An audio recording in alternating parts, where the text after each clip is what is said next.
the one part of the island I never spent much time at. I never cared for camping, although we did find a lot of Bronze Age goods down here. Really fascinating bits and bobs. I reckon that... Oh, there's so many great smells here. Oh, and so many rabbits to chase. Stop it, Sparky, you have a job to do. You know, I suppose I do like it better up here now I don't have to worry about combing all those burrs out of your fur. At least this part of Shelmerston isn't changing too much. Yes. Now let's sniff out Greg. Yeah, I always found Greg a bit difficult. That business with the owl of his. He wasn't a bad guy at heart. Just liked animals a bit more than people, sometimes. Maybe. But who can blame him? Let's find some people who remembered him. Dig a little deeper. Memories of Greg Litherland. Here we come.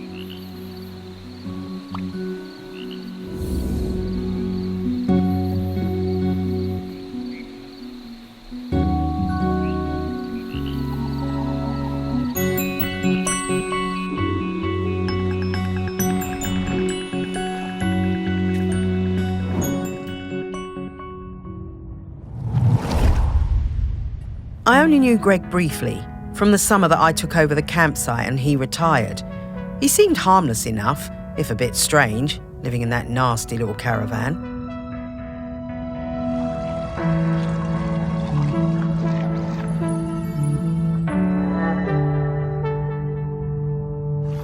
As part of his official handover process, he gave me a big box of rule books that I was apparently supposed to give every camper when they arrived.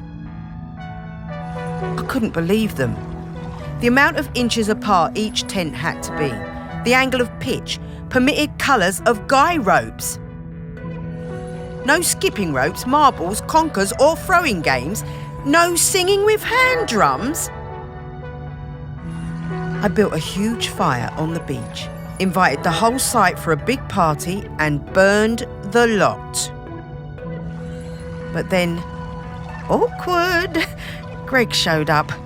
I guess he'd been collecting some things from his caravan and came to see what the noise was all about. You could tell he wasn't comfortable, but he sat down and tried to make conversation.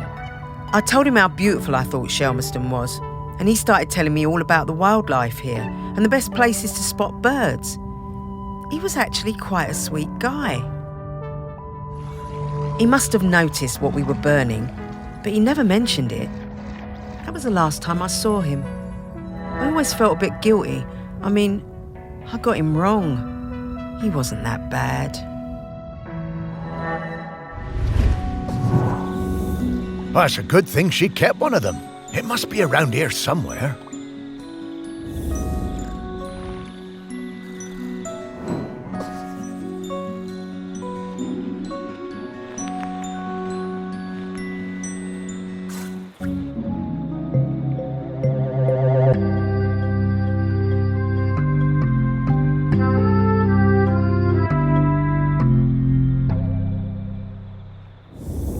What's this about dogs having to be on leads the whole time? Outrageous.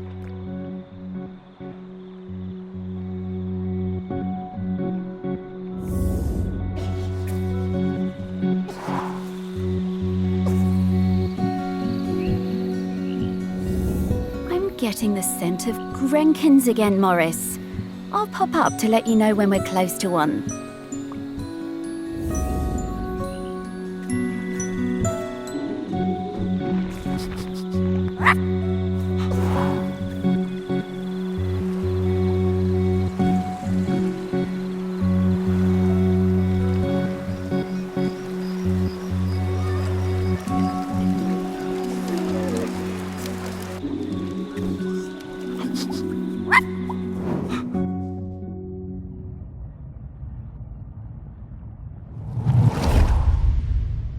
Miles and I came to Shelmerston for the Sheller Cup final.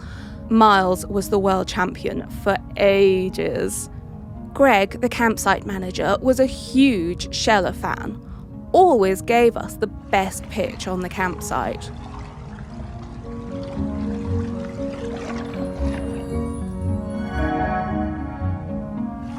Miles was up early every morning, training for the big race.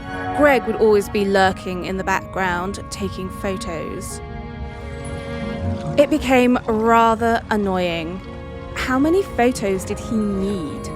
Oh God, and one time he turned up at our barbecue and wouldn't leave. The man could not take a hint. So, race day arrives and Greg is there with his camera, of course, getting in everyone's way. So Greg leans out into the track as the pack came past, Miles in the lead. And Miles goes crashing right into Greg. Total disaster. Miles goes down and Kwasi flies past him to win the race. Miles was absolutely gutted. He definitely would have won it. Later that night, all us shellers were on our way back from the pub and we heard Greg outside his caravan, just sat by himself, crying. Miles, he was such a good sport, went over and spoke to him, invited him over to our camp for a drink. So then Greg came back and hung out with us, brought his camera and showed us all his sheller race photos. You know, that guy was actually a pretty great photographer. By the end of the night, Miles had forgiven him. Miles was good like that.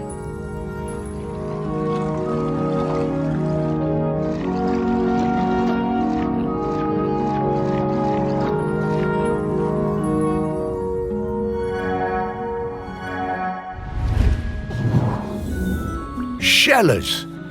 I've never understood the appeal of that. Seems bloomin' uncomfortable to me. Poor old Greg. He was always rubbing people up the wrong way, but he meant well. And he really loved this place.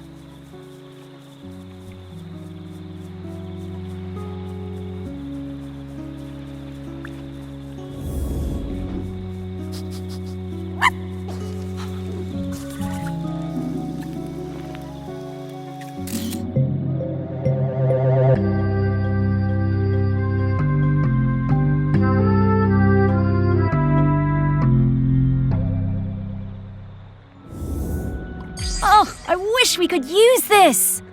I am a very photogenic dog, you know.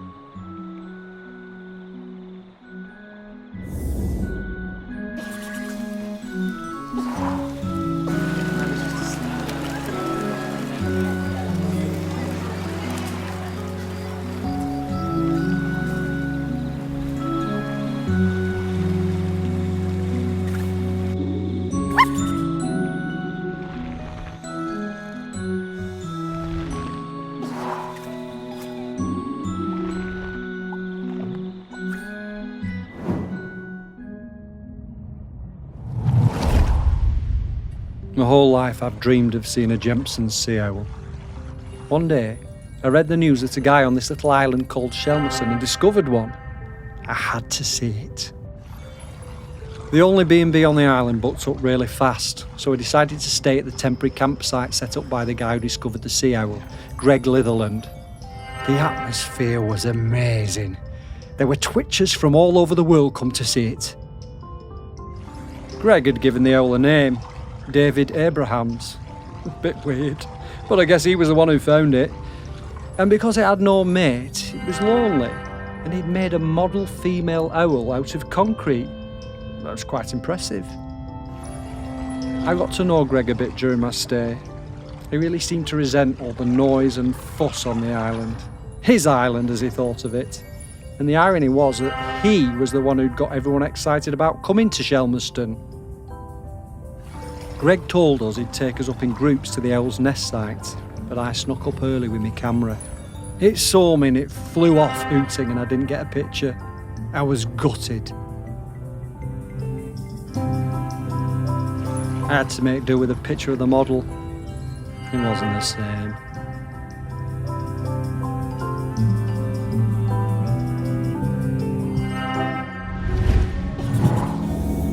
Ah, I remember that. All those bird watchers suddenly arriving and nowhere for them to stay.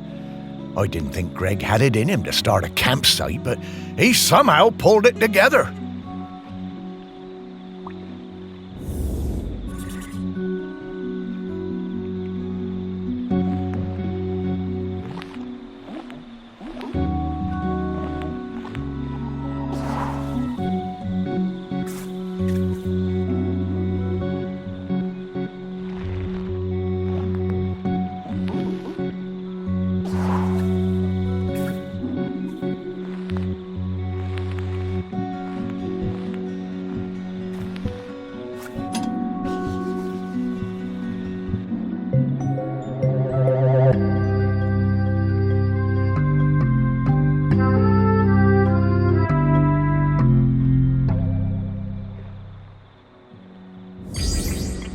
Oh, poor old David Abrahams.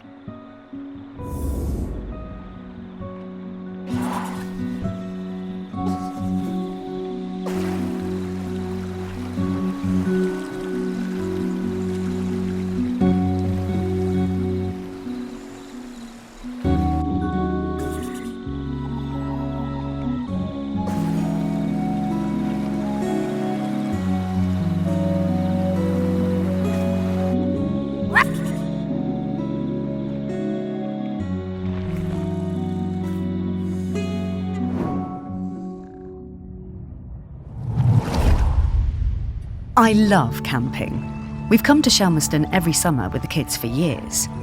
OK, our tent is a bit bright, but that means the kids can always see it. Greg seemed angry about everything this year. He told us our tent was outside of the regulation colours, and being around the kids seemed to really upset him. But they were only being kids, just running around playing. Greg was blowing that bloody whistle every 5 minutes. One day, Greg confiscated my little one's kite. He was terrifying. We still sometimes get nightmares about it. I had to do something. When I saw Greg put the whistle down, I pinched it and took out the pea. You know, the thing that makes the noise. I threw that pea somewhere Greg would never find it. You should have seen his face when he blew his whistle and nothing happened.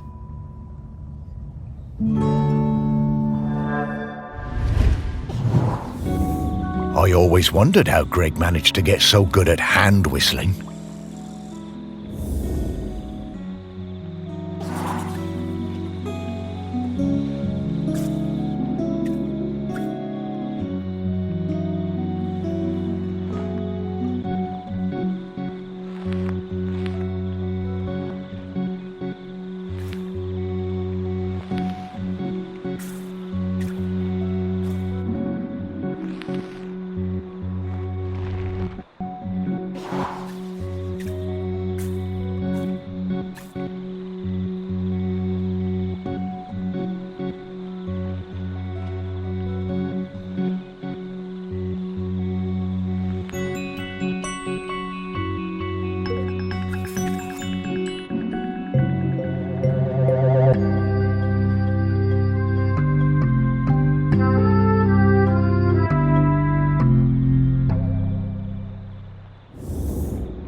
The smell of rabbit poo.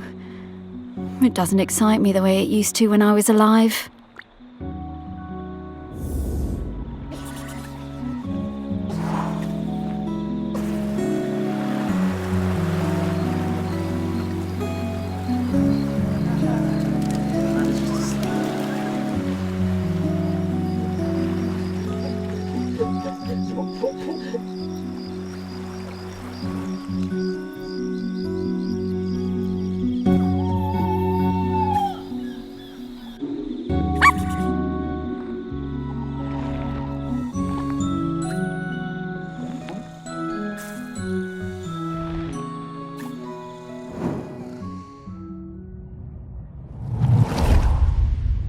My best thing is throwing discs. I am really good. I like playing with Dan and Toddler. It's our favourite thing when we go camping on Shelmerston.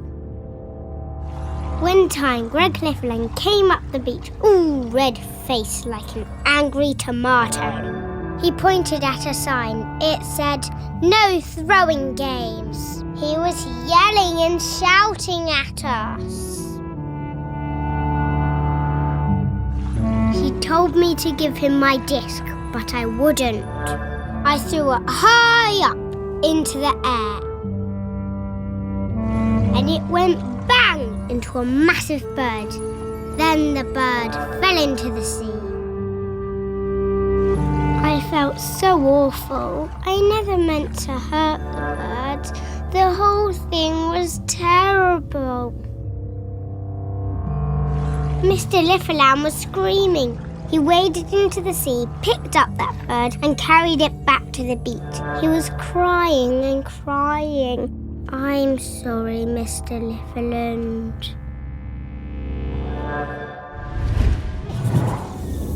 Oh, Greg. Poor guy. Oh, and that poor bird. I guess that explains why he was always so prickly.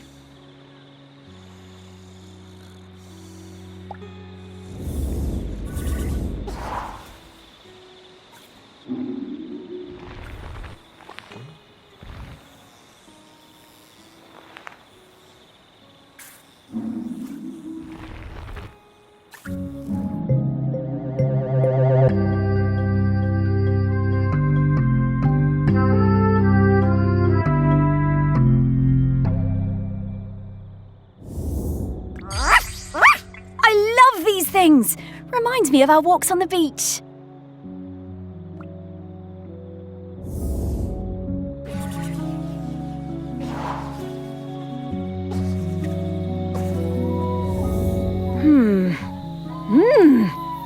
Woof! Okay, I've got his scent. It was quite faint, but I'm a very good dog. Let's go find him.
OK, Mr. Whitstable. We'll keep at it.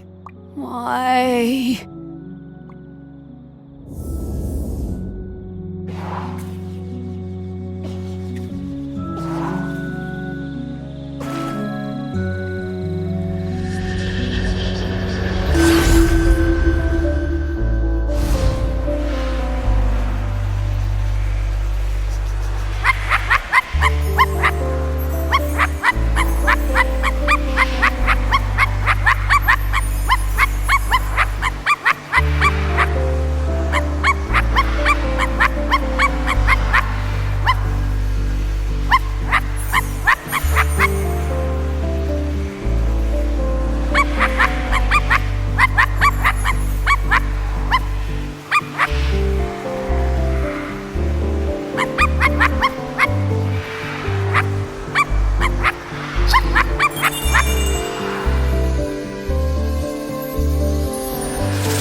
Greg! Oh, hello. Morris, what are you doing here? Oh, hello there, pup. Hi, Greg. You can talk now. Rather prefer my animals when they don't talk. Yeah, Greg, we need to ask you, would you be interested in being the next island custodian? It's a very important job. Oh, no, absolutely not. This is your mess, and you can sort it out. My mess? Well, how do you mean? You dug her up. I warned you, and I warned you when we were still alive that those archaeological digs were a bad idea. And now we know exactly how bad. Well, now hold on, Greg. That's not how that works. Oh, isn't it, talking dog? 3,000 years, no eruptions. You dig Aggie up, and then suddenly her grip on the island is weakening? Well, some coincidence that sounds like. Well, I didn't. I never did. No. There's no way I'm doing that job. It's too much obligation, it's not my responsibility, and frankly, one lifetime of humans was plenty for me. Now, I'm going to stay right here until I can find David Abrams. Fine. Thanks, Greg. See ya, I suppose. Thanks, Greg.